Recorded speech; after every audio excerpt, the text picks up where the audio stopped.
Le 23 septembre, à la tribune de l'Assemblée générale des Nations unies à New York, le président de la République démocratique du Congo, Félix Antoine Tshisekedi, a présenté la vision et les grandes orientations de son pays à l'approche de sa participation au Conseil de sécurité des Nations unies dès janvier 2026.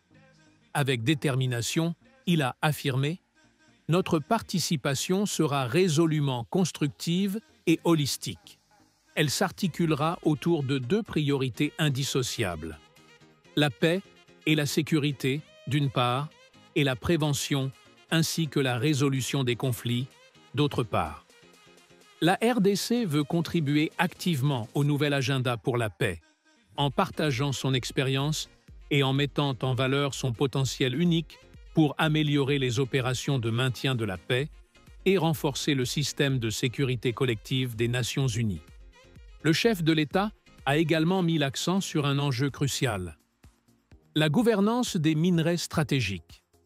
Il a insisté sur la nécessité d'une exploitation responsable, respectueuse du développement durable, de la souveraineté économique et surtout du bien-être des populations. Concernant la réforme du Conseil de sécurité, Félix Tshisekedi a rappelé l'adhésion de la RDC à la position commune africaine, telle que définie dans le consensus des Ulwini et la déclaration de Sirte. Il a déclaré « L'Afrique doit bénéficier de 2 sièges supplémentaires parmi les membres non permanents, mais aussi de 2 sièges permanents, avec les mêmes droits, les mêmes privilèges et les mêmes obligations que les membres actuels. » Un message clair.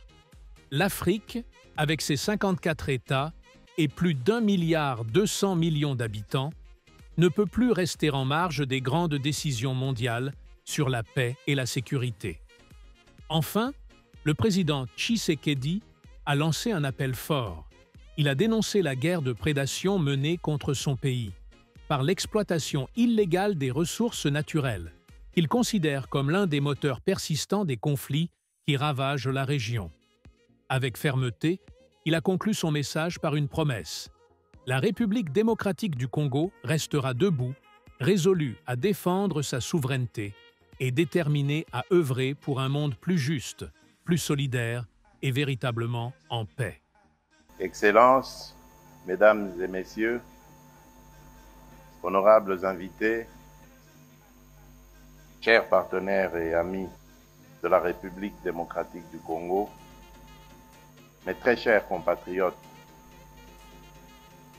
à l'heure où l'Organisation des Nations Unies, notre dispositif pensé et conçu pour le maintien de la paix et de la concorde dans l'humanité, ouvre la 80e session ordinaire de son Assemblée générale, la République démocratique du Congo, mon pays, a souhaité porter dans ce cadre la voix d'un peuple meurtri qui réclame vérité et justice.